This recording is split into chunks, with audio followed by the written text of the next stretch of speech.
అస్సలాముఅలైకుం వరహమతుల్లాహి వబర్కాతుహు. నేను సమీవుల్లా మీ ముందుకు మరో మంచి విశ్లేషణతో హాజరయ్యాను.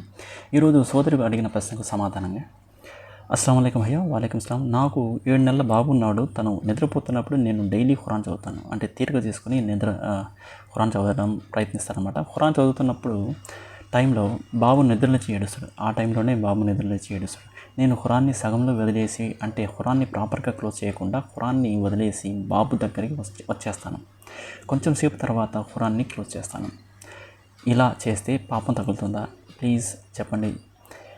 నాకు చాలా భయంగా ఉంది. నేను తప్పు చేస్తున్నాను అని. ఇక్కడ సోదరి తన బిడ్డ నిద్రపోయిన తర్వాత సమయంని వృధా చేసుకోకుండా ఆ సమయాన్ని సద్వినియోగం చేసుకునేందుకు ఖురాన్ని చదువుతున్నారు. అదే సమయంలో సడన్గా ఆ అబ్బాయి నిద్ర నుంచి లేచినప్పుడు ఆవిడ సడన్గా ఆ బాధ్యతను నిర్వర్తించడం వెళ్ళిపోతుంది. తద్వారా నేను ఖురాన్ని ప్రాపర్గా క్లోజ్ చేయలేకపోతున్నాను. ఇలా చేయకుండా, అంటే ప్రాపర్గా క్లోజ్ చేయకుండా వదిలేయడం, మధ్యలో వదిలేయడం, ఇది పాపమా? దీనివల్ల ఇదేమైనా తప్ప అని అడుగుతున్నారు. కాబట్టి ముందుగా తెలుసుకోవాల్సింది, సోదరికి శుభాకాంక్షలు. సోదరి, మీరు అనుకున్నంత ఇది తప్పు కాదు, అంతకంటే పాపం కూడా కాదు. మీరు అత్యంత విశ్వాసపు శిఖరంలో ఉన్నారు. మీరు గొప్ప పని చేస్తున్నారు. ఖురాన్ను చదవడం గొప్ప విషయం. కానీ అదే సమయంలో మనకు ఏదైనా బాధ్యత, బరువు ఏదైనా వచ్చిందండి, రెస్పాన్సిబిలిటీ వచ్చినప్పుడు, ఆ రెస్పాన్సిబిలిటీ అది ఎమర్జెన్సీ అయినప్పుడు దాన్ని స్వీకరించడం కూడా అత్యంత గొప్ప ఇబాదత్. అంటే దీన్నే దరూరా అంటారు. అంటే మీ చేసే మంచి పనులని దానికంటే ఎమర్జెన్సీ పని చేయాల్సి వచ్చింది. అలాంటప్పుడు మనం దాని మీద ఫోకస్ చేయడం ఇది గొప్ప విషయం. అంటే ఎమర్జెన్సీని మనం యాక్సెప్ట్ చేయాలి. దీన్ని మీరు చక్కగా అర్థం చేసుకోవాలంటే, ప్రవక్త సల్లల్లాహు అలైహి వసల్లం వారు నమాజ్ చేస్తున్నప్పుడు హుస్సేన్ రజియల్లాహు తఆలా అన్హు ఆయన చిన్నవారిగా ఉన్నప్పుడు ప్రవక్త వారి భుజాల మీద కూర్చుంటారు. సజ్దా చేస్తున్నప్పుడు ప్రవక్త వారు యొక్క పని చూడండి ఎంత అద్భుతంగా ఉంది. ఆ అబ్బాయి, అంటే హుస్సేన్ రజియల్లాహు తఆలా అన్హు, తాను భుజాల నుండి దిగేంత వరకు సద్దాను కంటిన్యూ చేశారు.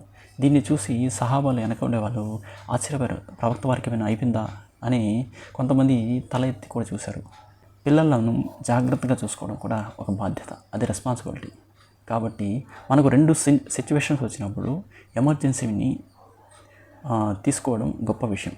ఇదే ప్రవక్త వారు కూడా చెప్పారు. కాబట్టి మీరు మంచి పని చేస్తున్నారు. అదే సమయంలో ఎమర్జెన్సీ కూడా వచ్చింది. దాన్ని వైపు తిప్పడం కూడా, దాన్ని స్వీకరించడం కూడా ఒక గొప్ప పని. ఇది ఇబాదత్ కిందకి వస్తుంది.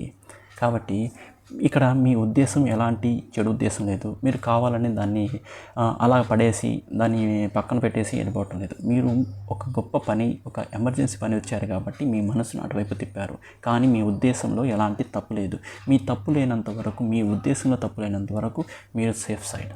అందుకే ప్రవక్త వారు చెప్తారు, ఇన్నమల్ ఆమాలు బిన్నియత్. అంటే మీరు చేసే ఉద్దేశంలోనే అసలైన ఆచరణ ఉంటుంది. కాబట్టి మీ ఉద్దేశం స్థిరంగా ఉన్నప్పుడు, మంచిదైనప్పుడు, అది ఎలాంటి పాపం కాదు, అది ఇబాదత్ కిందకే మళ్ళీ దైవం కన్వర్ట్ చేస్తాడు. కాబట్టి మీరు భయపడవలసిన అవసరం లేదు.